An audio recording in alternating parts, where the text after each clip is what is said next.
may peace be upon you all. Hijab in Islam is a broad concept, which I cannot talk about today given the short time I have. Instead, I'll directly start with my experience about hijab. When I started wearing it and why.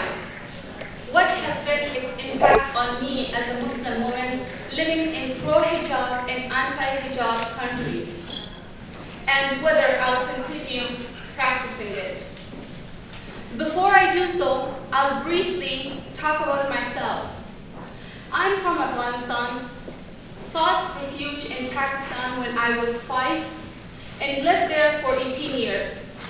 While living in a refugee camp in Bashar, unlike million other refugee children, I was one of the lucky girls who made it to refugee-led schools, and later on went to college to study medicine. Although I never finished my medical school since the Taliban shut down all refugee-run universities, but I completed my education. I used to wear headscarf since my first day at school at age 6. But I was not obliged to wear in a way to cover my head or to cover my hair.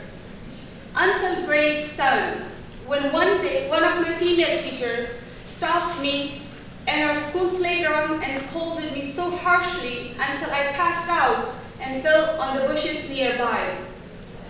Later, when I found myself in wet school uniform lying on a table under a ceiling fan, the same teacher came and said, "You will not be allowed to attend school if you don't put on a larger scarf and do not cover your head properly."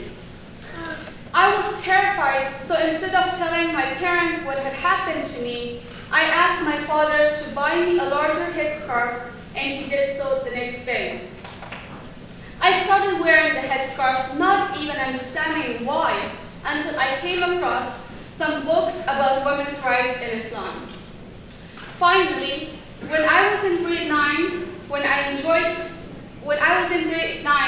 it was then that I enjoyed wearing it. For me, hijab became my identity because it protected me from hearing cuss words and street harassment. Additionally, it did not stop me from doing anything I wanted. Well, as a refugee girl, all I wanted was getting an education. However, it changed in grade 11 when my mom harshly asked me to remove my headscarf in my aunt's wedding. This time, I did not faint. I just left the wedding hall, and throughout the party, I questioned myself why my mother does not want me to be veiled, although we both are Muslims. Educated in a pro-communist Afghanistan, my mom associated hijab with backwardness, whereas for my dad, it was a religious practice, but he never forced it on me or my sisters.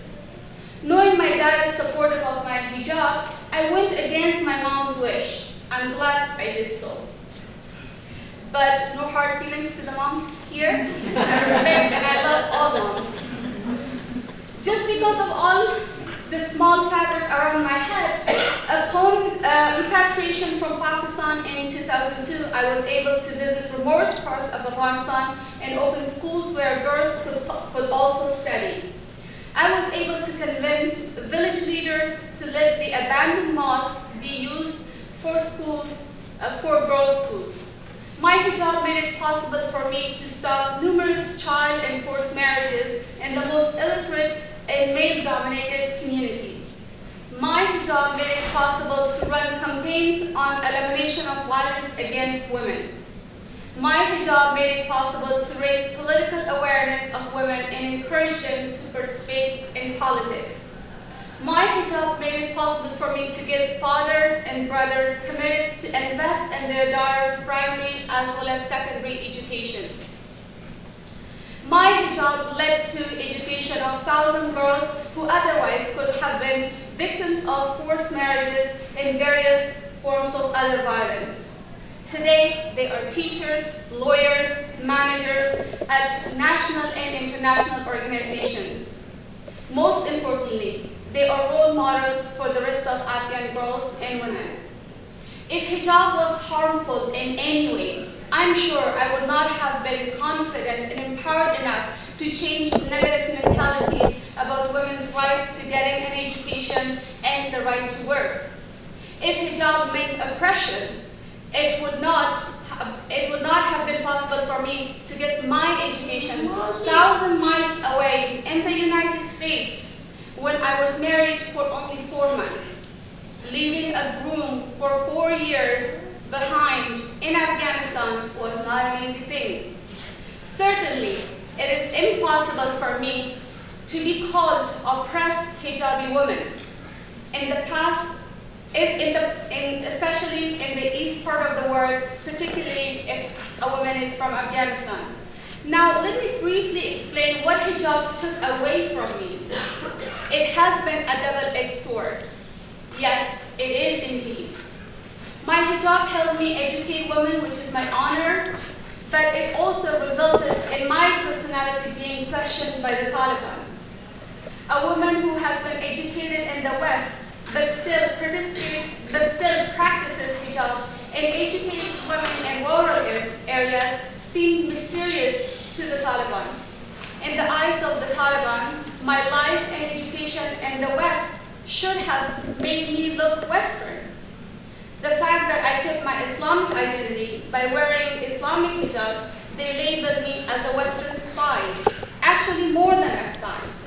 They assumed as if I was a missionary too, trying to convert Afghan women to Christianity or any other faith. Thus, women like me become soft targets for the Taliban and their like-minded people. By murdering hijabi women like me, they think they will be rewarded with heaven.